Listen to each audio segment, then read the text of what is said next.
चलिए बेटा, मैं राकेश कुमार शुक्ला अपने चैनल डेली क्लासरूम में आज आपके लिए जो है यूपी पेट एग्ज़ाम 2021 के लिए मैथ का कोर्स लेके आया हूँ।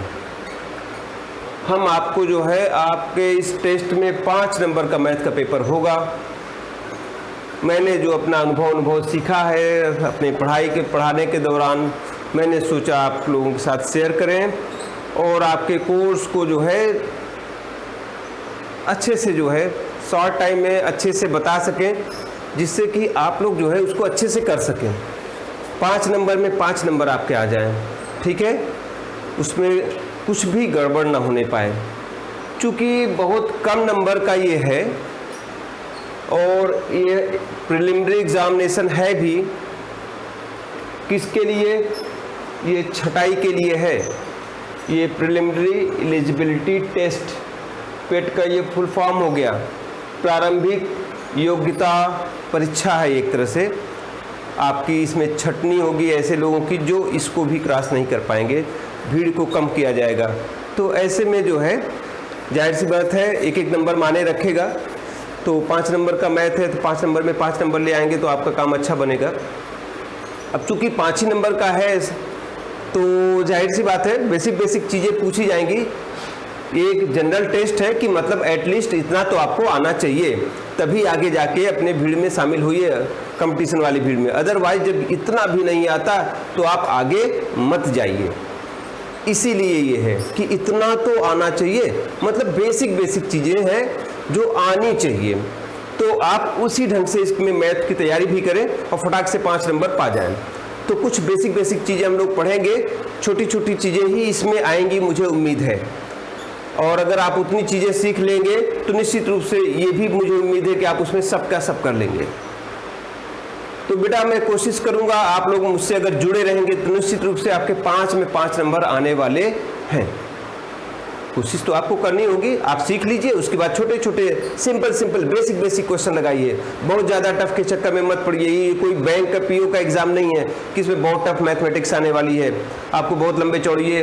वैसे भी प्रीलिमिनरी एग्जामिनेशन है, प्रारंभिक परीक्षा है, तो ये आपको केवल ये वही चीज़ मैंने कहा कि कम से कम इतना आना चाहिए, तो उसके लिए ये है।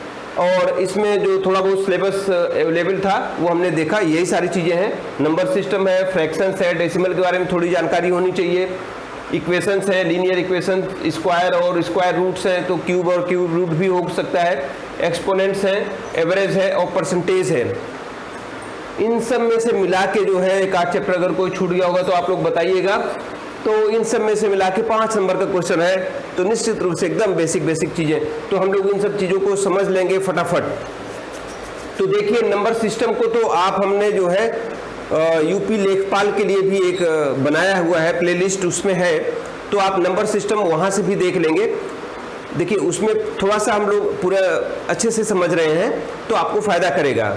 अभी आपके पास जो है जो भी 10, 12, 15 दिन है उतने में भी आपका अच्छे से तैयारी। ये वाला एग्ज़ाम आपके लिए इतना मैथ का कोर्स पढ़ना बहुत आसान है, इसमें कुछ वो नहीं है, लेकिन चूंकि आपके पास काम भर को वो है, दिन भर आप क्या करेंगे? देखिए हार्ड वर्किंग करिए, आप ज़्यादा से ज़्यादा अपना पढ़ाई में दीजिए, डिफरेंट सब्जेक्ट पढ़िए, जीएस पढ़िए, जीके पढ़िए, जो है मैथ पढ़िए, और भी जो चीज़ें हैं जानकारी की उनको पढ़िए। तो इस तरह से आपका टाइम यूज़ हो जाएगा। ये नहीं कि थोड़ा सा पढ़ाई किया बस बाकी मस्ती किया, यूट्यूब अन्य अनावश्यक रूप से चला रहे हैं, कुछ मत करिए ऐसा। आप अपने जीवन के साथ खिलवाड़ एकदम मत करिए, मेहनत करिए, मेहनत से भागिए मत, सही डायरेक्शन में। अपने को धोखा मत दीजिए कि दिन भर चला रहे हैं यूट्यूब, बैठ गए हैं पढ़ने के लिए लेकिन चला रहे हैं यूट्यूब, वो भी अनावश्यक बेफालतू की चीज़ें, फनी वीडियोस देख रहे हैं, कहीं कुछ देख रहे हैं, कहीं चलते चले गए जो है आप ओलंपिक देखने लगे तो ओलंपिक ही देखते रह गए। तो ये सब मतलब ओलंपिक तो आपके जीके का पार्ट है, जीएस का पार्ट है, तो उतना ही देखिए जितना ज़रूरी है। बाकी जब काम खत्म हो गया तो बंद कीजिए। उस पर अनावश्यक बहुत सारी वीडियोस पड़ी है तो वही मत देखते रहिए। फनी वीडियोस तमाम तरह की पड़ी हैं, यहाँ वहाँ की तमाम चीज़ें पड़ी हैं, कहीं कोई गांव की वीडियो, कहीं की वीडियो बना के डाले पड़ा है, तो आप ऐसे में क्या होता है कि आपके वो सारी चीज़ें आपसे कहीं ना कहीं लिंक होती है, तो फिर उसमें टाइम वेस्ट कर देते हैं। तो ये सब काम आप मत करिएगा। अभी एग्ज़ाम का टाइम है, खूब मेहनत से पढ़ाई कीजिए, फिर जब रिलैक्सेशन टाइम मिले तो उसमें ये सब चीज़ें अपना एंटरटेनमेंट का ज़्यादा टाइम दिया कीजिए। अभी आपके पास टाइम नहीं है। अभी आप लोग जो है अपने कोर्स को अच्छी तरह से दिमाग में रखिए, और ये कि इन टॉपिक्स पे आपने बेसिक क्वेश्चन सब पे प्रैक्टिस कर लिया है कि नहीं कर लिया, वो ध्यान में रखिएगा। अच्छा, इसमें एक और चीज़ है जो मुझे दिख नहीं रही है, लेकिन जब मैं ये कोर्स को सिलेबस को देखने की कोशिश कर रहा था नेट पे, तो उसमें ग्राफ का भी था। ठीक है, स्टेट वाला जो चैप्टर है तो उसमें भी जो है ये है, तो आप स्टैटिस्टिक्स में जो है ग्राफ की स्टडी पे बेस्ड क्वेश्चन भी आएंगे। तो निश्चित रूप से इस पे आपको ग्राफ दे के उससे छोटे छोटे क्वेश्चन पूछ लिए जाते हैं, तो आप इसको देखेंगे। अभी हम लोग बताएंगे, ये सब फटाफट ये हो जाएंगे आपके, तो कोई दिक्कत की बात नहीं है। अगर आपके पास सिलेबस आपके दिमाग में है, आपको ये पता है कि आपने इसमें से क्या क्या पढ़ लिया है और क्या क्या अभी नहीं पढ़ा है, उसको कर लेना है। और मैंने आपसे कहा सबकी बेसिक चीज़ें एकदम पहले पता कर लीजिए। जब बेसिक नहीं आएगा तो टफ के बड़े बड़े क्वेश्चन देख के आप तमाम तरह की यूट्यूब चैनल्स पे तमाम चीज़ें बड़ी बड़ी देख के पता चला कर कुछ नहीं पाए। तो आप केवल अपने अभी अगर इसको टारगेट कर रहे हैं, पेट को टारगेट कर रहे हैं, तो उसी तरह की मैथमेटिक्स पढ़िए। ठीक है, नहीं तो मैथ तो बहुत बड़ी चीज़ है, बहुत सारे को उसमें टॉपिक्स हैं, बहुत सारी चीज़ें हैं। अब इन्हीं को अगर डिटेल में पढ़ें तो नंबर सिस्टम को 1 महीने चलेगा कम से कम। नंबर सिस्टम में बहुत तरह की खुराफात होती हैं। ऐसे तो बस बाकी अभी हम लोग फटाफट क्या देख लेंगे, कितने टाइप्स के नंबर्स हैं, उनकी बेसिक प्रॉपर्टीज़ देख लेंगे, जो कि आपको हमने कहा आप यूपी लेखपाल वाले उसमें जाइएगा प्लेलिस्ट में, उसमें ये नंबर सिस्टम के हमने वीडियो अभी डालना शुरू किया है, तो उसमें है, तो आप उसमें थोड़ा डिटेल में भी देख पाएंगे और उसके आपको नॉलेज हो जाएगी। अभी हम फटाफट इनको समझ लेंगे, थोड़ा फटाफट करेंगे, मान के चलते हैं कि थोड़ा सा आपने पढ़ाई की है। ठीक है, और उसके बाद बाकी चीज़ों को भी हम समझेंगे। तो चलिए स्टार्ट करते हैं। बस ये कि हमने जो अपना बच्चों को देखा है, मुझे लगा कि मैं भी यूपी बोर्ड का पढ़ा लिखा हूँ, अभी तो सीबीएसई आईएससी बोर्ड में बच्चों को मैं पढ़ाता हूँ, कोचिंग क्लासेस से जुड़ा हूँ, लेकिन मुझे उस पढ़ाने के दौरान वहाँ की जो मैथमेटिक्स की बुक्स है, ये सब चीज़ें थी, तो मुझे लगा कि उन सब चीज़ों में काफ़ी क्वेश्चन रहते हैं अच्छे अच्छे, तो बेसिक क्वेश्चन भी रहते हैं, अच्छे क्वेश्चन भी रहते हैं। तो मैं आप लोगों को ज़रूर बताऊँ, आप लोग को नौकरी मिल जाए, आप आगे बढ़ें, ये जो है हमारी दिली इच्छा है।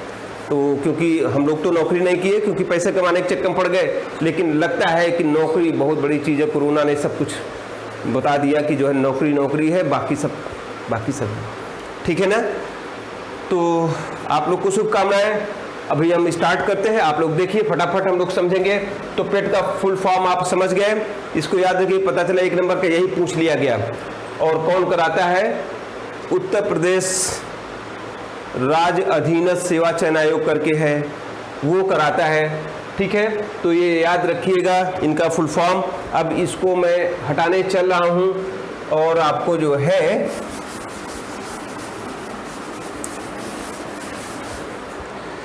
मैथ की बेसिक चीज़ों की बात करने चले नंबर सिस्टम में फटाफट। तो पहला टॉपिक हम लोग जो है नंबर सिस्टम, जिसको जो है हम लोग हिंदी में कहते हैं संख्या पद्धति। क्या कहेंगे हिंदी में? कहेंगे संख्या पद्धति। ठीक है, तो हिंदी इंग्लिश को लेके किसी तरह का कंफ्यूजन मत रखिएगा, मैं सारी चीजें यहाँ पे हिंदी में भी जो है लिख दूंगा। कोई थोड़ी बहुत इंग्लिश आपको ध्यान रखिए, आना चाहिए। ठीक है, क्योंकि अब ये कंपटीशन का जमाना है बेटा, एकदम अलर्ट रहिए। ये सब कुछ टफ नहीं होता। बहुत लोग हमने देखा, हम लोग चूंकि यूपी बोर्ड वाले बच्चे जो है ये सब चीज़ों से बचते हैं कि अरे नहीं पता नहीं क्या इंग्लिश में, अरे पता नहीं क्या, ये सब आम भाषा में डाल दीजिए अपने दिमाग में, बस वो रहेगा, आपको दिक्कत ही नहीं होगी। एक बार थोड़ा सा मेहनत कर लो, थोड़ा सा। तो संख्या पद्धति को क्या कहेंगे इंग्लिश में? Number system. तो इस नंबर सिस्टम में डिफरेंट टाइप्स के नंबर हैं। ठीक है, तो उन नंबरों को हम पहले अब देख लेते हैं, बाकी उनका डिटेल अब नहीं समझेंगे, केवल उनको यहाँ पे लिखेंगे और आपको उसी में से फटाफट बताते हुए चलेंगे। तो नंबर सिस्टम में जो सबसे पहला नंबर काउंटिंग के लिए आया था, नंबर किस लिए आया? नंबर है क्या? नंबर सिंबल्स होते हैं और कुछ नहीं, और बाकी फिर उनकी स्टोरी बहुत है, उनके खेल बहुत होते हैं। मैथ नंबरों का खेल है, नंबरों के साथ बहुत सारी चीज़ें जुड़ी हुई है जो इस ब्रह्मांड को भी डील करती है, तो वो उतनी चीज़ों में हमें नहीं जाना है। हमें केवल ये कि नंबरों को हम देख लें कि कितने कितने टाइप्स के नंबर हैं, ठीक है।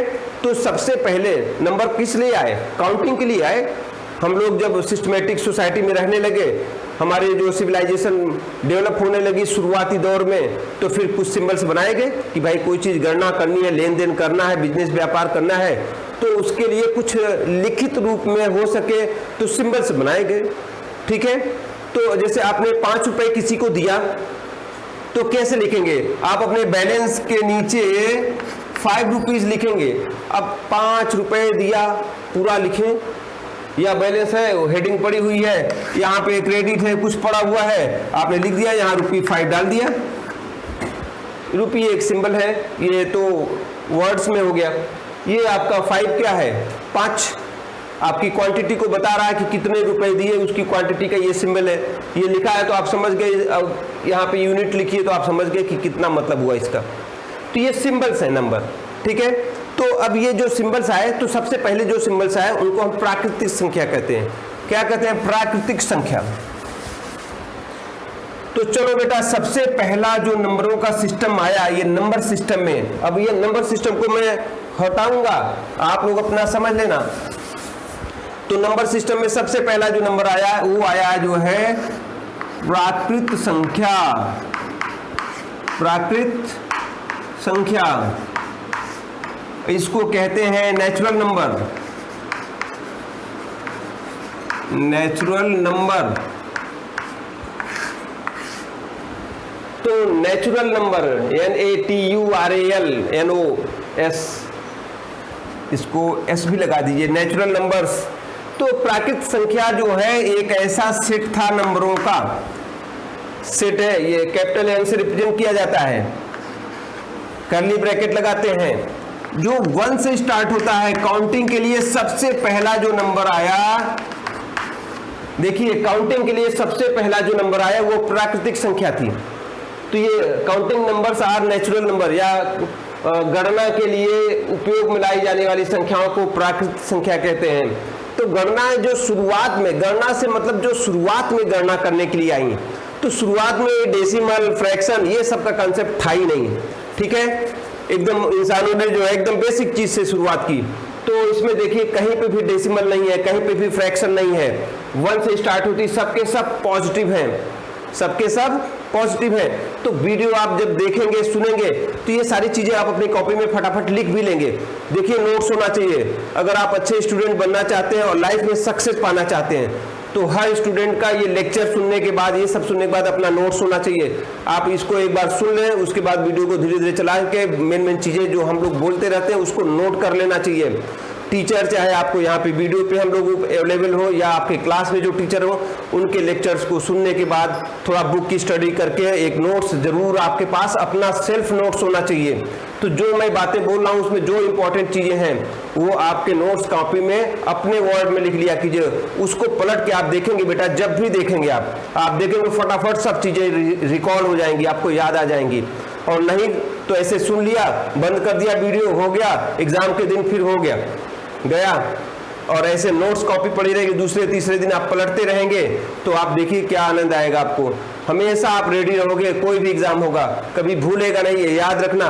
बिना नोट्स के स्टूडेंट बेकार हैं। अब कोई एक्सेप्शनल हो गया, वो अरे वो नोट्स नहीं रखा था, वो सक्सेस हो गया, वो IAS हो गया, PCS हो गया, ये फर्जी बातें जो है छोड़ दीजिए, और एक्सेप्शनल लोगों को भी छोड़ दीजिए। एक्सेप्शनल लोग कुछ अलग से ही होते हैं, उनकी बात ही छोड़ दीजिए। लेकिन आप भीड़ वाले उसमें हैं, आपको आगे बढ़ना है, तो आपको आपके पास नोट्स होना चाहिए। वैसे भी नोट्स हर सक्सेस स्टूडेंट के पास होता है, कंप्यूटर के पास होता है, ये जान लीजिए बेटा।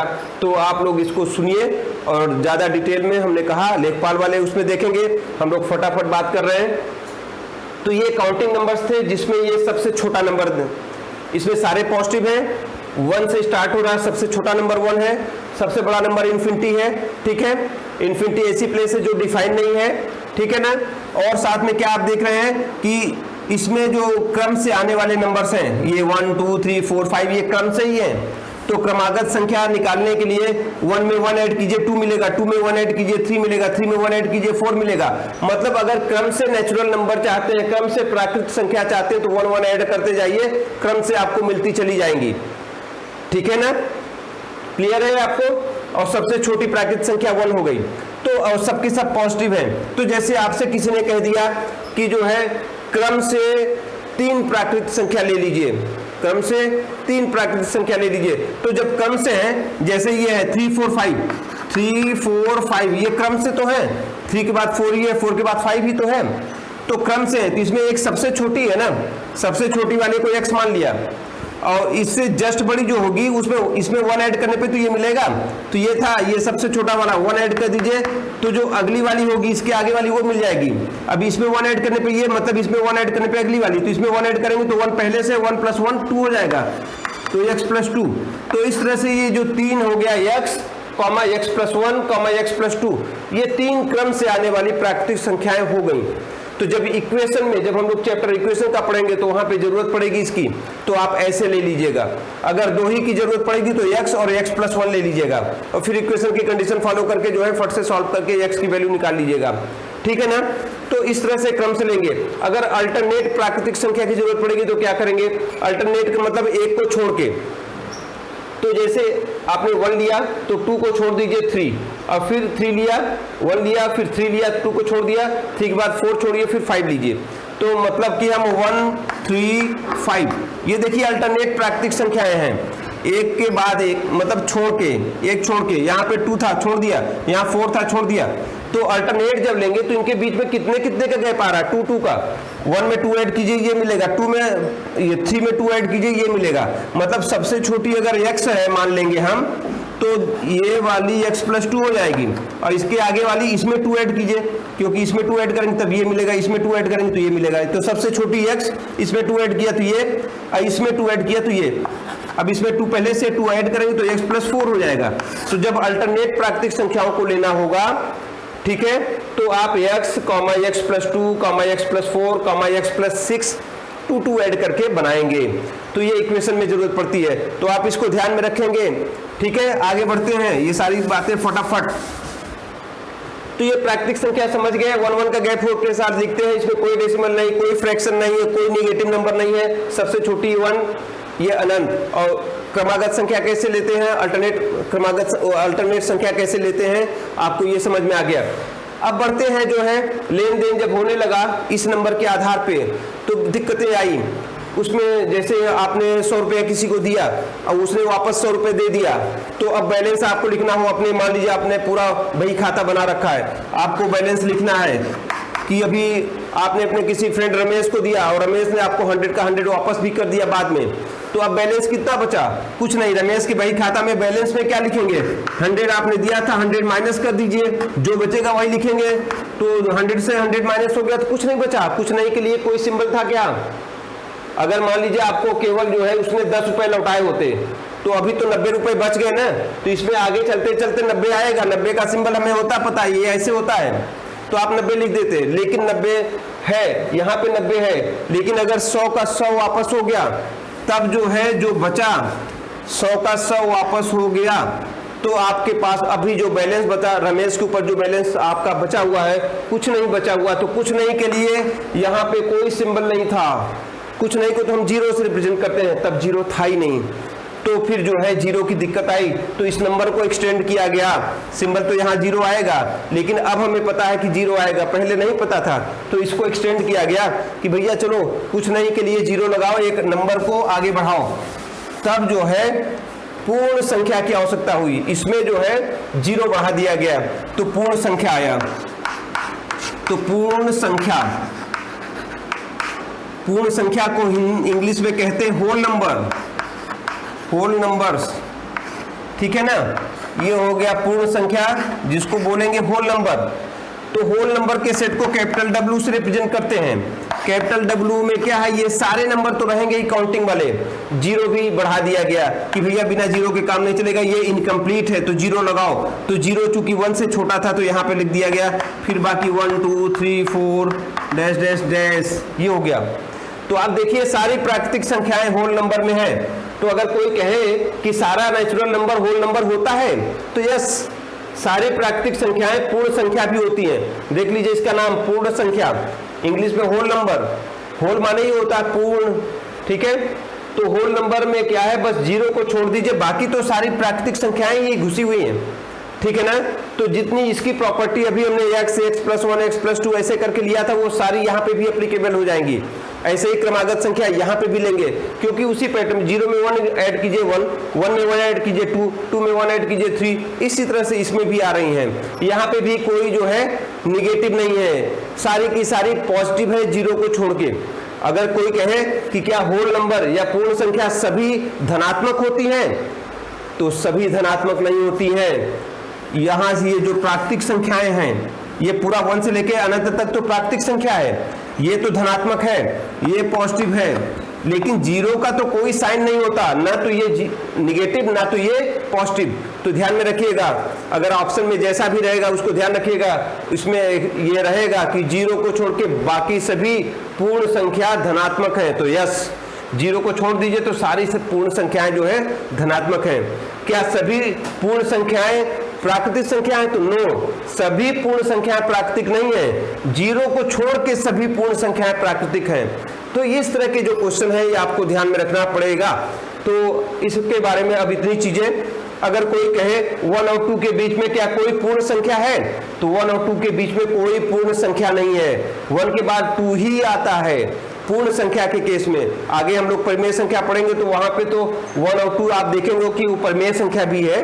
तो 1 और 2 के बीच में अनंत परिमेय संख्याएं हैं, 2 और 3 के बीच में अनंत परिमेय संख्याएं हैं, लेकिन 2 और 3 के बीच में कोई और पूर्ण संख्या नहीं है, 3 और 4 के बीच में कोई और पूर्ण संख्या नहीं है। इसी तरह यहाँ पे भी 1 और 2 के बीच में कोई नेचुरल नंबर नहीं है, 2 और 3 के बीच में कोई नेचुरल नंबर नहीं है, लेकिन जब परिमेय संख्या की बात होगी तो यही 2 और 3 के बीच में अनंत हो जाएंगी परिमेय संख्याएं, ठीक है ना।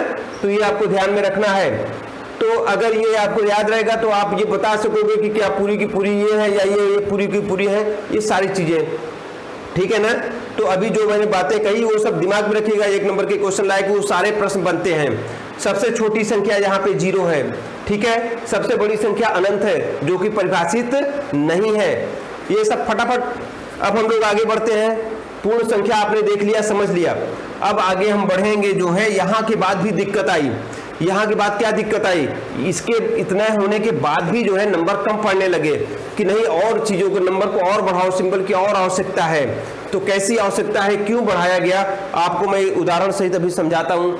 चलिए तो जो है इसको मैं रब कर रहा हूँ।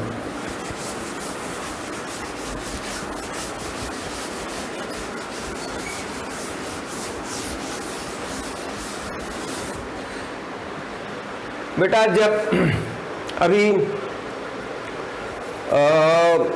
जैसे थोड़ा सा याद कीजिए कि जैसे शुरुआती दौर में जब मोबाइल फोन आया था, तो आपका जो मोबाइल का बैलेंस मान लीजिए था ₹10, ठीक है।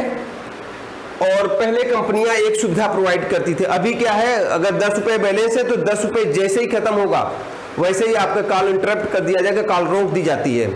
उसके पहले 1 सेकंड पहले 2 सेकंड पहले कुछ चेतावनी जरूर आती है, साउंड कुछ बीप उप आता है, लेकिन जो है 10 रुपये खत्म होते ही जो है कॉल रुक जाती है, बंद हो जाती है।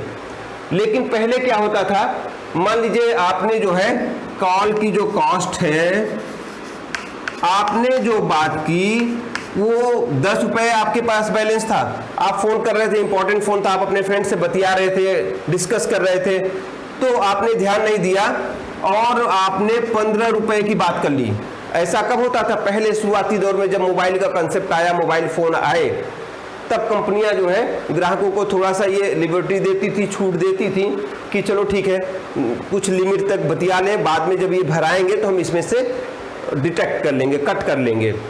तो ये हो गया, कॉल की कॉस्ट हो गई 15 रुपए की, लेकिन बैलेंस तो केवल इतने के लिए था, 10 रुपए की कॉल कर सकते थे, तो उन्होंने इतना किया। उसके बाद आप देखिए मैसेज में तुरंत आ जाता है बैलेंस, बात करने के बाद बैलेंस, जैसे 10 रुपए था, अगर आपने 8 रुपए की बात की होती तो बैलेंस लिख के क्या आता, बैलेंस लिख के आता 10 - 8 ₹2। आपको ये डायरेक्ट लिख के आता, माइनस तो हम करके आपको दिखा रहे हैं, तो बैलेंस ₹2 आ जाता, क्योंकि अब 10 रुपये आपका वहाँ उनके पास था, आपका बैलेंस उनके पास था, उन्होंने 8 रुपये कट कर लिया, क्योंकि आपने उतने की बात कर ली, ₹2 बैलेंस शो कर देगा। ये ₹2 बैलेंस किसका है? आपका बैलेंस उनके ऊपर है, मतलब वो आपको अभी ₹2 की सर्विस और देंगे। लेकिन अब जो है, अगर आपने ₹15 की बात कर ली, अब वो बैलेंस जब शो करेंगे तो क्या शो करेंगे?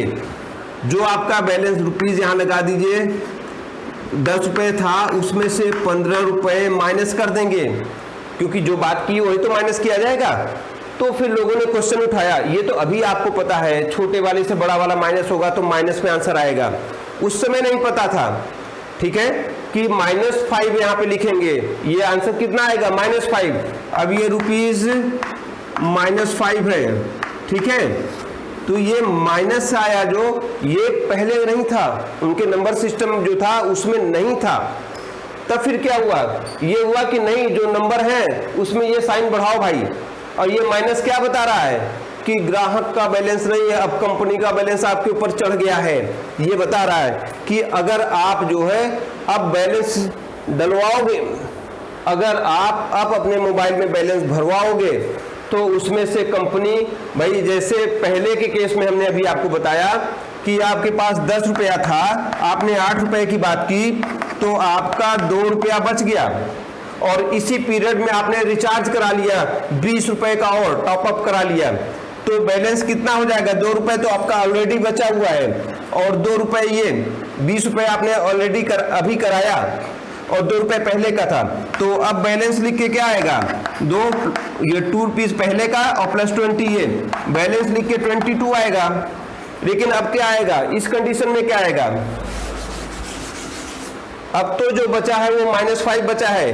अब अगर आप ₹20 का कराते हो रिचार्ज, तो कितना आएगा? 20 और प्लस -5, पहले वाला ऐड कर देंगे अभी जो आपने कराया उसमें, तो जब ऐड कर देंगे तो ये माइनस की वजह से इसलिए माइनस हो जाएगा, तो ₹15 आएगा। तो ये जो माइनस वाला बैलेंस है, तो माइनस का साइन पहले था नहीं, तो इसीलिए जो है इस तरह के नंबरों को रिप्रेजेंट करने के लिए नंबरों को एक्सटेंड किया गया, ठीक है। तो देखिए ये व्यवस्था आई कि जो अभी तक आपके नंबर सिस्टम में जानकारी थी, तो संख्या को बढ़ाया गया, एक्सटेंड किया गया, जैसे नेचुरल नंबर को एक्सटेंड करके पूर्ण संख्या बनाया गया, होल नंबर बनाया गया 0 लगा के, तो वैसे ही अब और बढ़ाया गया, तो नई संख्या आई, और वो नई संख्या कहलाई पूर्णांक संख्या। पूर्णांक संख्या, पूर्णांक संख्या, इसी को इंग्लिश में कहते हैं इंटीजर, ठीक है। ये आपका इंटीजर आ गया। तो इंटीजर का जो सिंबल था, अभी जैसे नेचुरल नंबर का सिंबल था कैपिटल N, होल नंबर का कैपिटल W, तो इंटीजर या पूर्णांक संख्या का जो सिंबल है वो कैपिटल Z है। क्या है? Capital Z। कहीं कहीं किसी किसी बुक में इंटीजर I से लिखा जाता है, इसलिए I आ जाता है, तो कहीं कहीं I भी है ये सिंबल, ठीक है। और ये जो बनता है पूर्णांक संख्याओं को कैसे बनाया गया, उन्होंने कहा 0 तो है ही है, 1 2 3 ये सब था ही पहले से, और साथ में इन्होंने जो नेचुरल नंबर था, ये प्राकृत संख्याएं जो थी 1 से लेके अनंत तक, उन्हीं का निगेटिव भी भर दी, यहाँ पे इंक्लूड कर लिया इस तरह से। तो अब आप देखिए ये जो इंटीजर बना वो कैसे बना, ये बन गया, ये प्राकृतिक संख्या है, ये कैपिटल N हम लिख दे रहे हैं, कैपिटल N प्राकृतिक संख्याओं का सिंबल है, अभी हमने लिखा था, आप ध्यान में रखिएगा। और साथ में ये बेटा 0, ये 0, और साथ में ये क्या है, ये निगेटिव ऑफ नेचुरल नंबर, ये negative of capital N। Capital N क्या है? प्राकृतिक संख्या, प्राकृतिक संख्या का निगेटिव, ये देख लीजिए 1 2 3 4 ये सब प्राकृतिक संख्या है, लेकिन इसमें माइनस लगा हुआ है।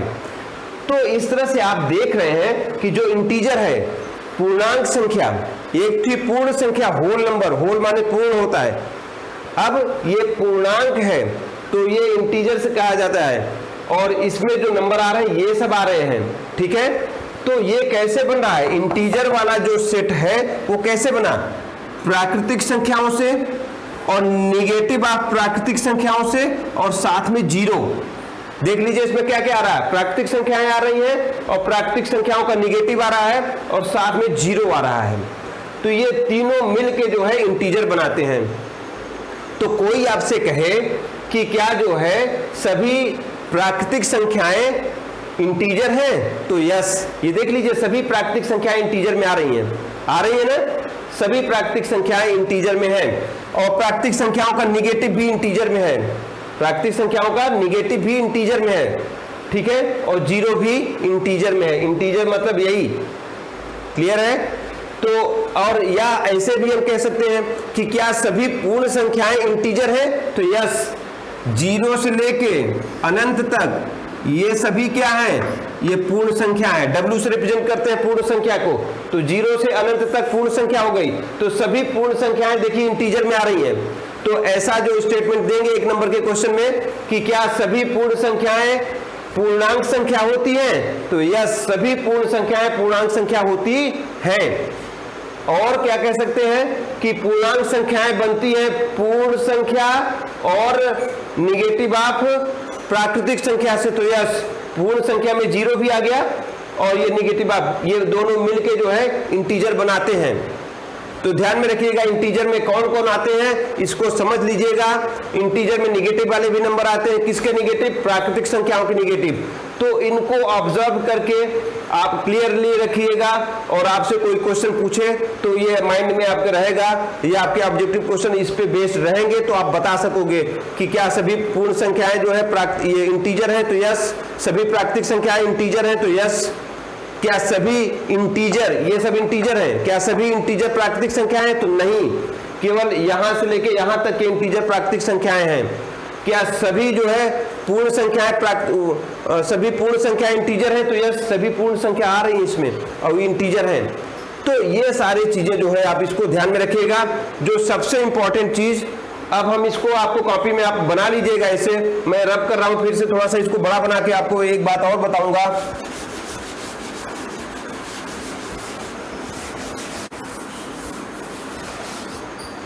चलिए, हाँ, तो हमने आपको जो है तीन तरह की संख्याएं बताई। सबसे पहले अभी हमने बताया था प्राकृतिक संख्या n से रिप्रेजेंट कर रहे थे, इसमें आपका 1 2 3 4 5 डैश डैश इन्फिनिटी तक। फिर हमने आपको पूर्ण संख्या बताया जो w से रिप्रेजेंट किया गया था, ये 0 से स्टार्ट हो रहा था इन्फिनिटी तक। फिर हमने आपको पूर्णांक संख्या बताया जिसको z या i से रिप्रेजेंट करते हैं, और ये जो आपका था वो डैश डैश डैश, जैसे -3 -2 -1, फिर 0 1 2 3 डैश डैश डैश, ठीक है। तो इसमें जो है थोड़ा सा इनको कंपैरेटिव स्टडी हम लोग कर लेते हैं, देख लेते हैं। ये सारी प्राकृतिक संख्याएं देखिए इसमें है 1 से लेके अनंत तक, देख लीजिए 1 से अनंत तक, तो सारी प्राकृतिक संख्याएं इंटीजर होती हैं। ये 0 से लेके अनंत तक, ये देख लीजिए 0 से अनंत तक, तो सारी की सारी पूर्ण संख्याएं जो है ये इसमें होती हैं इंटीजर में, ठीक है। लेकिन सारे इंटीजर इनमें नहीं है, कुछ ही इंटीजर इनमें है, ठीक है। तो अगर कोई कहे क्या सारी पूर्णांक संख्या, ये पूर्णांक है इंटीजर जिसको कहते हैं, क्या सारी पूर्णांक संख्याएं प्राकृतिक संख्याएं होती हैं, तो नो। सारी पूर्णांक संख्याएं पूर्ण संख्या होती है, तो नो, ये ध्यान में रखना है। और दूसरी इंपॉर्टेंट चीज कि इसमें सबसे छोटा पता है, प्राकृतिक संख्याओं में सबसे छोटा 1, इसमें सबसे छोटी संख्या 0, सबसे बड़ी अनंत, ठीक है। लेकिन यहां सबसे छोटी संख्या नहीं पता है, देखिए डैश डैश, जो भी आप नंबर लिखते हैं अगर ऑर्डर से लिखते हैं, तो जैसे हमने ये 0 लिखा, तो 0 के राइट वाले जितने नंबर हैं सब 0 से बड़े हैं, 0 के लेफ्ट वाले सब 0 से छोटे हैं, तो ये छोटे होते चले जा रहे हैं। मतलब कि -3 और -2 में कोई कहे कौन बड़ा है कौन छोटा है, तो आप मैथमेटिकली अगर देखेंगे 3 2 देखेंगे, ऐसे देखेंगे, तो ये बड़ा है 3 बड़ा है, ये छोटा है। लेकिन जब दोनों में ऋण साइन लगा हो, ऋणात्मक साइन लगा हो, तो जो बड़ी होगी वही छोटी होगी, क्योंकि वो लेफ्ट में आएगी। 2 के लेफ्ट में 3 -3 आता है, -2 के लेफ्ट में आता है ये, इसका मतलब ये छोटा हो जाएगा। आप यहाँ पे प्लेसिंग देखिए, -2 के लेफ्ट वाली जितने नंबर होंगे वो सब जो है -2 से छोटे होंगे। इधर में -4, -5, -6, ये सबके सब -2 से छोटे होंगे। और -2 के राइट में -1 है, ये बड़ा है। -1 के राइट में 0 है, 0 बड़ा है -1 से। तो किसी भी नंबर के राइट में जो नंबर होगा वो उस नंबर से बड़ा होगा, किसी नंबर के लेफ्ट में जो नंबर होगा वो उस नंबर से छोटा होगा।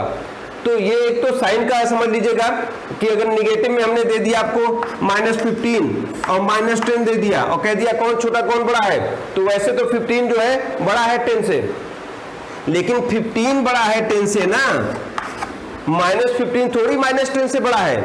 माइनस अगर दोनों में लग गया तब तो ये छोटा हो जाएगा, ठीक है।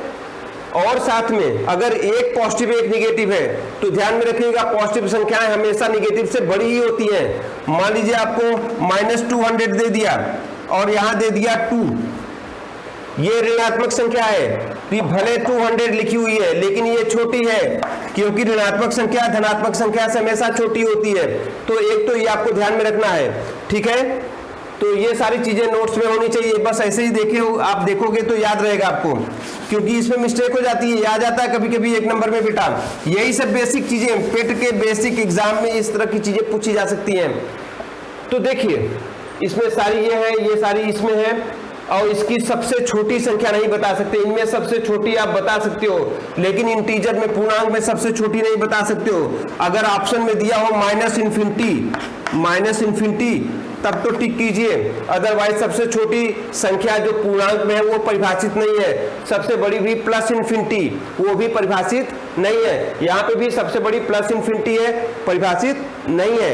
लेकिन अगर ऑप्शन में दिया है कि +∞ है तो आप जरूर टिक करिएगा, ठीक है।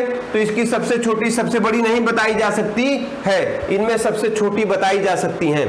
तो एक तो ये हो गया, कौन किस में बिलोंग कर रहा है ये आपने देखा।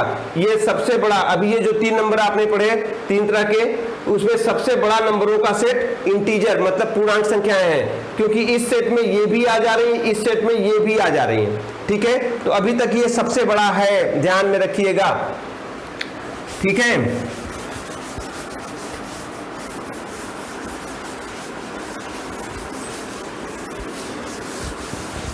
अब फट से आ जाते हैं परिमेय संख्या पे। तो परिमेय संख्या जानने के पहले हम ये इंटीजर फिर से लिख लेंगे।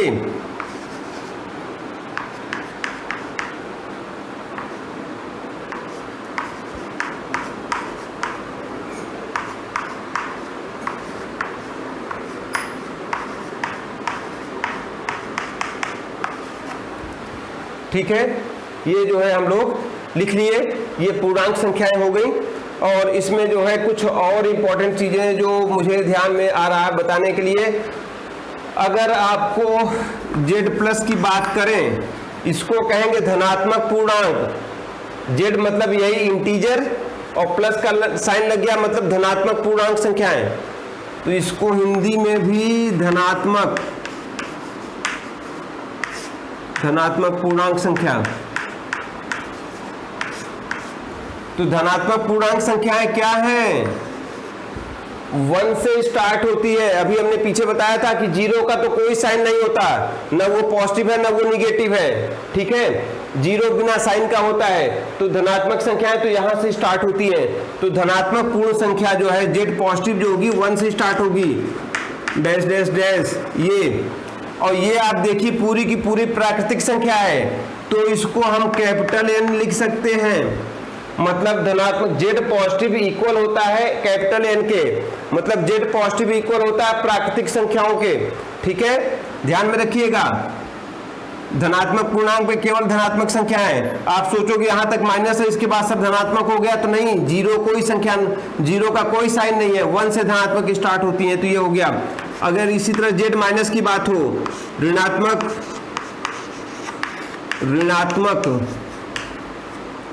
पूर्णांक संख्याएं, ऋणात्मक पूर्णांक में क्या आएगा?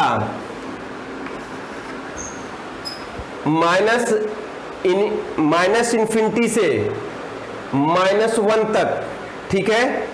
तो इधर -∞, फिर ये -3 -2 -1 बंद। तो आपको मैंने कहा कि किसी नंबर के राइट वाला उससे बड़ा होता है, लेफ्ट वाला उससे छोटा होता है। तो ये -1 के इधर है, लेफ्ट में है, तो ये छोटा है -2 -1 से। -2 के लेफ्ट में -3 है, तो ये और छोटा है, ये और छोटा है, और छोटा और छोटा, तो माइनस अनंत तक चले जाएंगे। मतलब इसमें जो है ऋणात्मक लेना था, ऋणात्मक -1 तक ही था। आप ये मत सोचिएगा 0 इसमें आएगा, क्योंकि 0 ना तो ऋणात्मक ना तो धनात्मक। तो ये ऋणात्मक संख्याओं में, ऋणात्मक पूर्णांक संख्याओं में सबसे बड़ा हो गया। ये जो है सबसे बड़ा है, सबसे बड़ा। क्या सबसे बड़ा? ऋणात्मक पूर्णांक। सबसे बड़ा क्या? ऋणात्मक पूर्णांक -1। इसको आपको ध्यान में रखना है बेटा। और इधर -∞ है, सबसे छोटा। ठीक है, तो ऋणात्मक पूर्णांक में सबसे बड़ा हमें पता है। धनात्मक पूर्णांक में सबसे बड़ा तो अनंत, सबसे छोटा 1, क्योंकि ये पूरा नेचुरल नंबर के इक्वल है। ठीक है, तो ये हो गया। आपको इतना बस ध्यान में रखना है। बाकी जो है थोड़ा सा और होता है क्लासिफिकेशन, अभी उसकी जरूरत नहीं पड़ेगी। वो लेखपाल वाला भी वीडियो आप लोग देख लीजिएगा, उसमें मिल जाएगा आपको। तो अब आगे बढ़ते हैं। ये क्लासिफिकेशन आप ध्यान में रखिएगा, ये कॉपी में नोट्स बना लीजिएगा सिंबल साथ।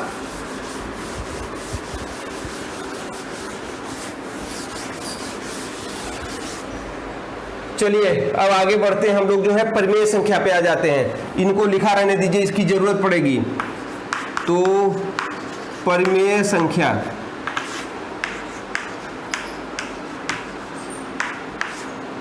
परिमेय संख्या को हम लोग इंग्लिश में कहते हैं रैशनल नंबर। ठीक है, रैशनल नंबर्स। और इसको लिखते हैं, इसका जो सिंबल है वो है Q, कैपिटल Q से रिप्रेजेंट करते हैं। और इसमें जो है कैपिटल Q का जो पहले सिंबॉलिक फॉर्म में लिख दे रहे हैं। अभी तक जो आपने नंबर लिखे उसमें आप नंबर आपको पता था कि यहाँ से ऐसे इस पैटर्न में होगा, यहाँ पे आपको ऐसा नहीं पता चलेगा। इसीलिए थोड़ा सा प्रॉपर्टी यूज करके सेट को लिखने के जो तरीके होते हैं उसमें जो एक प्रॉपर्टी मेथड होता है सेट को लिखने का, उसका यूज करेंगे। इस रैशनल नंबर Q के अंदर इस सेट में जो एलिमेंट आएंगे, जैसे इस Z एक सेट है, पूर्णांक संख्याओं का सेट है, इसमें जो एलिमेंट आएंगे कॉमा कॉमा करके लिखे गए हैं। तो वैसे ही इसमें जो एलिमेंट आएंगे वो कैसे होंगे? वो होंगे P/Q फॉर्म के। कैसे होंगे? P/Q फॉर्म के। अब इसके बाद सच दैट का ये साइन है, इसको क्या बोलते हैं? सच दैट, 2 डॉट है, इसको थोड़ा हमने बड़ा बनाया जिससे आपको दिखे वीडियो में। P/Q फॉर्म के होंगे सच दैट, इसको क्या बोलेंगे? Such that PQ belongs to Z मतलब यही, मतलब PQ, ये बिलोंग का साइन है, इसको क्या बोलते हैं? Belong to. तो बिलोंग्स टू का मतलब PQ पाए जाते हैं। कहाँ पाए जाते हैं? Z में। इसको सिंबल को ध्यान में रखिएगा, इसका मतलब होता है बिलोंग्स टू। मतलब मैं ये कहूं कि जैसे x, यहाँ पे लिख दो x बिलोंग्स। अब आगे यहाँ पे हमने कहा PQ बिलोंग्स, तो PQ बिलोंग्स किसमें? PQ किसमें बिलोंग करते हैं? Z में। मतलब PQ की वैल्यू Z से लेना है, मतलब PQ जो होंगे वो इंटीजर होंगे। ठीक है, बिलोंग्स टू का हिंदी मतलब होता पाया जाता है। तो PQ पाया जाता है किसमें? Z में। और Z क्या है? Z ये है, मतलब PQ की वैल्यू केवल इन्हीं में से लेंगे, इनसे हटके कोई नंबर नहीं होगा। तो चलिए, ये हमारे समझ से आपको समझ में आ गया होगा। ये सेट की लैंग्वेज में थोड़ा सा ऐसे, तो P/Q such that PQ belongs to Z integer and Q does not equal to 0 बंद। Q इक्वल का साइन लगा के कट कर दिए, मतलब कि Q does not belongs to 0। देखो इंटीजर में 0 भी है, तो PQ तो इंटीजर ही है, इसका मतलब Q हो सकता है 0 भी हो जाए। तो Q के ऊपर रिस्ट्रिक्शन है, मतलब Q कोई भी इंटीजर हो सकता है, लेकिन बस 0 को छोड़ के। Q की वैल्यू 0 को छोड़ के कुछ भी दीजिए, मतलब इस इंटीजर में से कुछ भी दीजिए, लेकिन 0 नहीं हो सकता Q। P के ऊपर कोई नहीं है वो कंडीशन, मतलब P सारे इंटीजर हो सकता है, P की वैल्यू 0 भी हो सकती है, P पे कोई रोक नहीं है। पी क्यू दोनों इंटीजर होने चाहिए और नीचे जो क्यू आ रहा है, ये क्यू को ध्यान रखिए, उसकी पोजीशन को ध्यान रखना है। क्यू की पोजीशन नीचे है डिनोमिनेटर में, तो ये 0 नहीं हो सकता, बाकी कोई भी इंटीजर आप रख सकते हैं। तो अब आपको इसको बाकी अब लैंग्वेज में नहीं लिखेंगे, ये सिस्टमेटिक लैंग्वेज है, आप इसमें समझ गए होंगे कि rational number P by Q form के होते हैं। मतलब आपको देखना होगा पी बाई क्यू फॉर्म के फ्रैक्शन के फॉर्म का, ये फ्रैक्शन तो हुआ, फ्रैक्शन के फॉर्म का कोई नंबर है भिन्नात्मक, जिसको हिंदी में भिन्न कहते हैं, तो भिन्नात्मक कोई नंबर दिया गया है, तो ये देखिए कि जो ऊपर वाला अंश है और नीचे हर बोलते हैं, न्यूमरेटर अपॉन डिनोमिनेटर, तो अंश और हर को देखिए वो इंटीजर में से होने चाहिए, तो इंटीजर में है, और ये जो नीचे वाला हर है वो 0 नहीं है, तो निश्चित रूप से वो जो संख्या दी गई होगी वो परिमेय संख्या होगी। तो इस पे एग्जाम्पल मैं लिख दे रहा हूं, जैसे मैं कहूं 5/7, तो कोई पूछे कि क्या ये परिमेय संख्या है, तो देख लीजिए परिमेय संख्या होने के लिए क्या चाहिए, एक तो पी बाई क्यू फॉर्म होना चाहिए, तो देखिए पी अपॉन क्यू हो गया, अपॉन का साइन है, तो पी बाई क्यू फॉर्म तो हो गया। दूसरा क्या होना चाहिए, पी क्यू इंटीजर होना चाहिए, तो देख लीजिए पी क्यू इंटीजर है, पी इंटीजर है, 3 के बाद 4, 4 के बाद 5, तो 5 तो इंटीजर में आता है, 7 भी इसी इंटीजर में आगे मिल जाएगा। तो इस तरह से ये परिमेय संख्या हो गई, सारी कंडीशन पूरी हो गई, नीचे 0 नहीं होना चाहिए, देख लो नीचे 0 नहीं है, तो ये हो गया आपका। इसी तरह मैं -6/5 लिख दूं, तो देख लीजिए ये p बाई क्यू हो गया, पहली कंडीशन पूरी हो गई, p बाई क्यू, फिर दोनों का इंटीजर में होना चाहिए, ये दोनों इंटीजर है, -6 इसमें आएगा और 5 भी जो है इसमें आएगा, तो ये हो गया, ठीक है। अब इसी तरह से आपको मैं दे दूं, जैसे √4/7, ये तो ये है, तो ये भी है, अगर रूट लगा है सॉल्व हो रहा है तो आपको सॉल्व करना चाहिए, ये बेवकूफ बनाने के लिए ऐसा दिया जा सकता है। तो √4/7, दरअसल 4 का स्क्वायर रूट आपको पता है 2 होता है और नीचे है 7, तो दरअसल ये 2/7 को ऐसे मॉडिफाई करके लिखा गया है, तो ये 2/7 p बाई क्यू हो गया, और साथ में ये दोनों इंटीजर हैं, 2 भी इंटीजर है, 7 भी इंटीजर है, नीचे 0 भी नहीं है, इसलिए ये परिमेय संख्या है, ठीक है। तो ये सब के सब एग्जाम्पल किसके हैं, परिमेय संख्याओं के।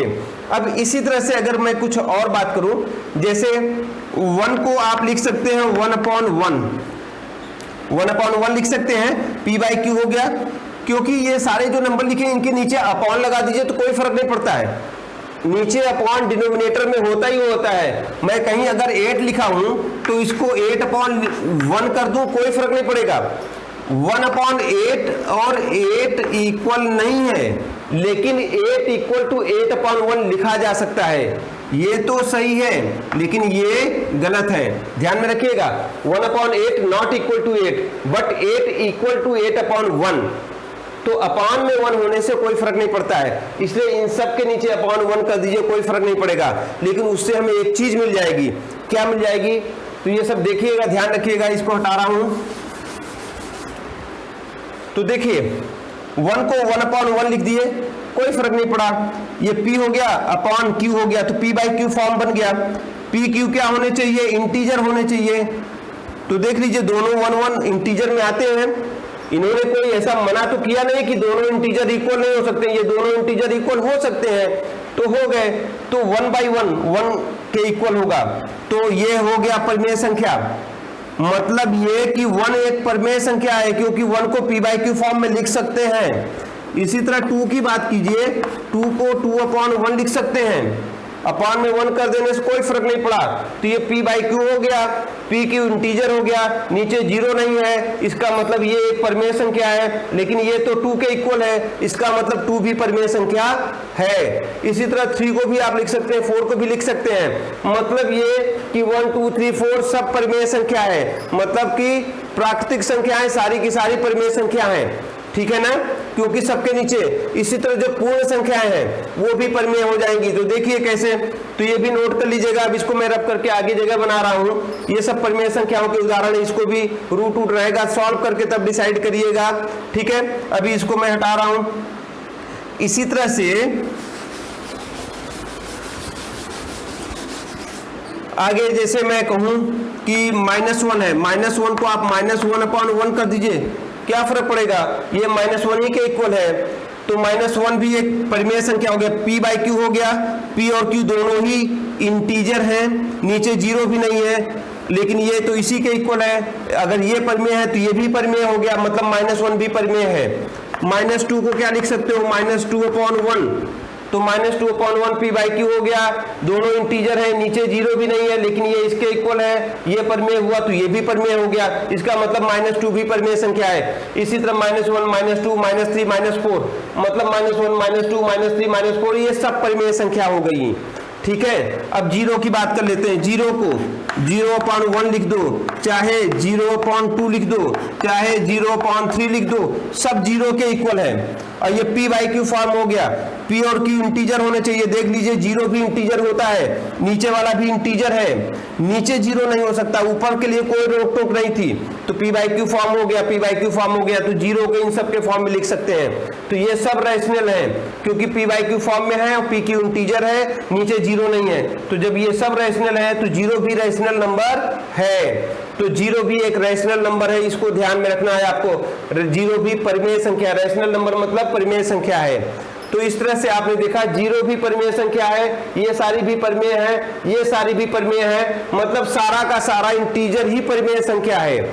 और सारे इंटीजर में सारी प्राकृतिक संख्याएं हैं, सारी पूर्ण संख्याएं हैं, तो इसका मतलब वो सब भी परिमेय संख्या है। मतलब जब अभी तक आपने जो भी संख्या पढ़ा वो सब परिमेय है, सबको इस p बाई क्यू फॉर्म में एक्सप्रेस किया जा सकता है 0.1 करके। क्लियर हो गई बात? तो ये हो गया। अब इसी में से कुछ और चीज देख लेते हैं थोड़ा सा एग्जाम नोट में देख लीजिए थोड़ा सा, जैसे √3/5 है, क्या ये परिमेय संख्या है? तो ये परिमेय संख्या नहीं है। p बाई क्यू फॉर्म तो है, लेकिन p क्यू को इंटीजर में बिलोंग करना चाहिए, तो 5 तो इंटीजर में है, लेकिन ये जो ऊपर वाला है, ऊपर वाला p कहते हैं, ये p इंटीजर में नहीं है, z में नहीं आता। रूट वाला नंबर कोई z में नहीं होता है। ठीक है, वो जो √4 था इसके पहले एग्जांपल, तो √4 तो सॉल्व होके 2 में कन्वर्ट हो गया, √3 तो सॉल्व भी नहीं होगा, ये डेसिमल में आएगा, 1.732 समथिंग समथिंग आता चला जाएगा, तो डेसिमल वाले नंबर तो यहाँ आते ही नहीं है। ठीक है ना, तो इसलिए ये एक परिमेय संख्या नहीं है, तो इट इज नॉट परिमेय संख्या, यह परिमेय संख्या नहीं है, यह परिमेय संख्या नहीं है। ठीक है, p बाई क्यू फॉर्म में तो है, नीचे 0 भी नहीं है, लेकिन दोनों का इंटीजर होना जरूरी है, एक ही इंटीजर ये नहीं है, परिमेय संख्या नहीं है। क्योंकि भी लिख दे रहे हैं, आपको रीजन पता होना चाहिए, क्योंकि √3 ये बिलोंग का साइन कट कर दिए, तो इसको हम बोलेंगे because √3 does not belongs to integer. √3 belong नहीं करती है इंटीजर में, पूर्णांक संख्याओं में बिलोंग नहीं करती है। पूर्णांक संख्याओं में ये पूर्णांक संख्या होनी चाहिए, ये पूर्णांक संख्या नहीं है, कट कर देने का मतलब ये उसमें नहीं है, इसीलिए जो है ये एक परिमेय संख्या नहीं है। तो अगर इस तरह रूट के p बाई क्यू फॉर्म तो है, लेकिन रूट लगा हुआ है, तो रूट सिंप्लीफाई कर लीजिएगा, अगर सॉल्व होके रूट खत्म हो गया तब तो होगी, अदरवाइज नहीं होगी। तो इस तरह के नंबर को आप ध्यान में रखिएगा, ये परिमेय संख्या नहीं है। ठीक है, चलिए अब आगे बढ़ते हैं, इसको हटा देते हैं, ये सब कॉपी में नोट्स बना लीजिएगा आप लोग। और थोड़ी सी बात करते हैं परिमेय संख्याओं की, परिमेय संख्याओं की और बात करते हैं। अब इसको हटा देते हैं। तो जो आपने अभी परिमेय संख्या पढ़ा p बाई क्यू फॉर्म वाला, तो उसमें आपने देखा कि वो p बाई क्यू मतलब फ्रैक्शनल फॉर्म में है। तो फ्रैक्शनल फॉर्म में जैसे हमने एक परिमेय संख्या लिया 3/2, तो इसको हम डेसिमल फॉर्म में लिखेंगे।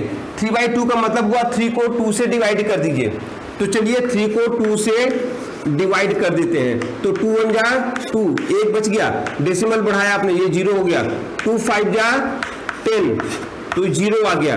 तो ये रिमाइंडर है, इसको शेषफल कहते हैं या रिमाइंडर कहते हैं, इसको r से भी रिप्रेजेंट करते हैं हिंदी में, शेषफल। ठीक है ना, ये भागफल। तो आप देख रहे हैं जब हमने डिवाइड किया 2 से 3 को, ध्यान में रखिएगा ऊपर वाले को नीचे वाले से डिवाइड करते हैं, ये साइड में ऐसे बना लीजिएगा, जिससे आपको कभी बहुत लोग कंफ्यूज हो जाते हैं, इससे इसको डिवाइड करने लगते हैं, तो ध्यान रखिएगा। तो जब हमने डिवाइड किया तो शेषफल क्या आ गया 0, ठीक है, मतलब ये 3 2 से पूर्णतया विभाजित हो गई, ठीक है, क्योंकि शेषफल 0 आया। लेकिन क्या हमेशा ऐसा होगा? ये परिमेय संख्या है, क्या परिमेय संख्या का जो दशमलव के रूप में प्रदर्शन है, जो हम दशमलव के रूप में प्रदर्शित करते हैं, मतलब हम अब इसको लिख सकते हैं 3/2 इक्वल टू 1.5, ऐसे लिख सकते हैं। तो ये 1.5 क्या है? 3/2 का दशमलव रूप, 3/2 का दशमलव रूप है 1.5। तो क्या हमेशा परिमेय संख्या दशमलव रूप में ऐसे आ सकती है, शेषफल 0 आ सकता है? तो नहीं। तो आप देखिए एक दूसरा उदाहरण लूं मैं, ठीक है, इसको मैं थोड़ा साइड में कर दे रहा हूं छोटे में। तो देखिए जगह बना के ये 3/2, अभी मैंने इसको डिवाइड किया था तो हमको क्या मिल गया? 1.5। ये 1.5 मिला, यहाँ से हटा दे रहे हैं और इसका डिवीजन यहाँ दिखा दे रहे हैं। 2 से डिवाइड किया तो 2 1 जा 2 और आ गया आपका 1, पॉइंट लगाया 2 5 जा 10, तो इस तरह 0। तो ये शेषफल 0 आ गया था। रिमाइंडर आपका जो है, ये रिमाइंडर भी कहा जाता है, कैपिटल R से रिप्रेजेंट करते हैं, तो 0 आ गया। तो ये इसका दशमलव रूप हो गया। लेकिन अगर मैं कुछ दूसरी परिमेय संख्या लूं, जैसे मैं 2/3 ले लूं, चलिए इसी का उल्टा कर दे रहे हैं, जरूर नहीं कि आप उल्टा करें, चलिए उल्टा करने से आप कंफ्यूज ना हो, मैं दूसरा नंबर ले रहा हूं, जैसे 5/3 ले रहा हूं। 5/3 ये हमने लिया, तो मतलब 5 को 3 से डिवाइड करेंगे, तो चलिए डिवाइड करते हैं, 3 से डिवाइड करते हैं 5 को, तो 3 1 जा 3, 2 बच गया, डेसिमल लगाएंगे, 0 बढ़ाएंगे, 3 6 जा 18, 2 बच गया। अब एक बार डेसिमल लग चुका है तो हम 0 अपने से बढ़ा सकते हैं, तो 3 6 जा 18, तो ये आप देख रहे हैं, फिर हम 0 बढ़ा लेंगे, फिर 3 6 जा 18 जाएगा। तो आप देख रहे हैं कि ये डिवीजन चलता ही रहेगा और ये 6 भी आता रहेगा, ठीक है, ये अनंत तक 6 आता रहेगा और ये हर बार 2 आएगा, 0 बढ़ाएंगे 20 होता जाएगा, फिर 3 6 जा 18 होता जाएगा। तो आप देख रहे हैं कि ये डिवीजन ही खत्म नहीं होगा, यहाँ पे शेषफल 0 नहीं आएगा।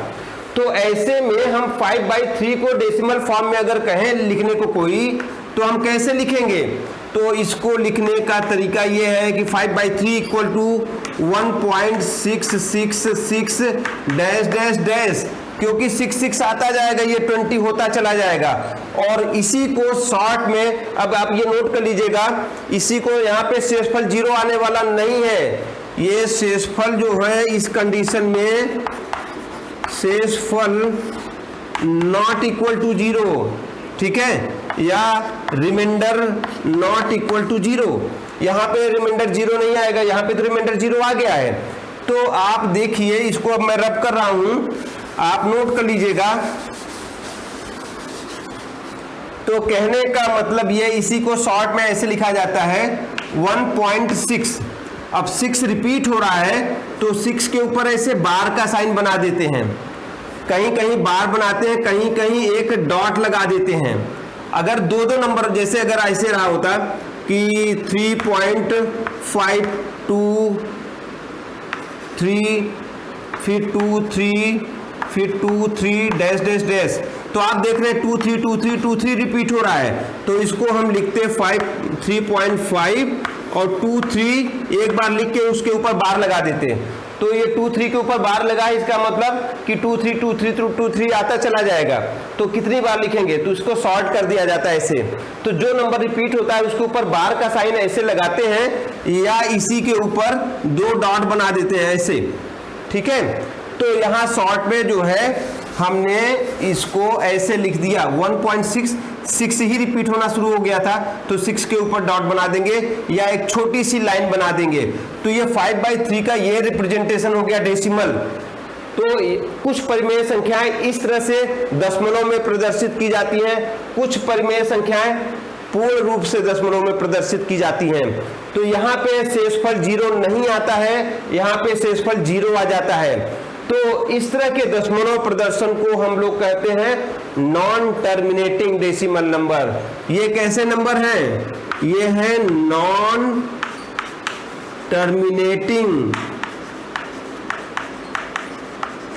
Terminating decimal number. मतलब ये डेसिमल नंबर टर्मिनेट नहीं हो रहा है, खत्म नहीं हो रहा, आता चला जा रहा है। लोग कहते हैं ना हमारी सर्विस से हम टर्मिनेट कर दिए गए, नौकरी से निकाल दिए गए, नौकरी रुक गई, खत्म हो गई। यहाँ डिवीजन हो रहा है तो डिवीजन रुक कहाँ रहा है, चलता चला जा रहा है, तो नॉन टर्मिनेटिंग डेसिमल नंबर है। यहाँ पे तो ये 1.5 एग्जैक्ट है, इसके बाद कुछ नहीं आता। देख लो 0 आ गया, कुछ आएगा ही नहीं, इसलिए ये टर्मिनेटिंग है, मतलब रुक गया ये डिवीजन। लेकिन ये डिवीजन रुकता नहीं है, इसलिए नॉन टर्मिनेटिंग। थोड़ा हिंदी इसका तो जो है याद नहीं है, तो आप लोग समझ लेंगे ना हिंदी। तो नॉन टर्मिनेटिंग इंग्लिश में भी पेपर रहेगा, आप चिंता मत करिएगा। तो और ये जो है यहाँ पे ये टर्मिनेटिंग डेसिमल नंबर है, तो इसको आप लोग जो है टर्मिनेटिंग डेसिमल नंबर, इसको क्या बोलेंगे? इस तरह के नंबर को जिसमें पूरा शेषफल 0 आ जाए तो वो होता है terminating decimal number. Terminating decimal number. तो इस तरह से आपने देखा कि परिमेय संख्याओं को जो है दशमलव के रूप में अगर हमें लिखना है तो दो तरह से प्रदर्शित कर सकते हैं, एक तो जो है टर्मिनेटिंग डेसिमल नंबर और एक नॉन टर्मिनेटिंग डेसिमल नंबर। अब कौन से नंबर जो है हम टर्मिनेटिंग लिख पाएंगे, कौन से नॉन टर्मिनेटिंग लिख पाएंगे, अब इसको हम जो है अगले वीडियो में आपको बताएंगे। अभी बेटा इतना आप लोग देख लीजिएगा, इसमें बहुत सारे 1 नंबर के क्वेश्चन लायक बातें हुई हैं, तो आप इसको लेक्चर को ध्यान से सुनिएगा, कुछ इंपॉर्टेंट चीजें उसमें आप कॉपी में नोट्स के फॉर्म में लिख लीजिएगा। Okay, thank you. आप लोग मस्ती से पढ़िए, अगले वीडियो में फिर मिलते हैं।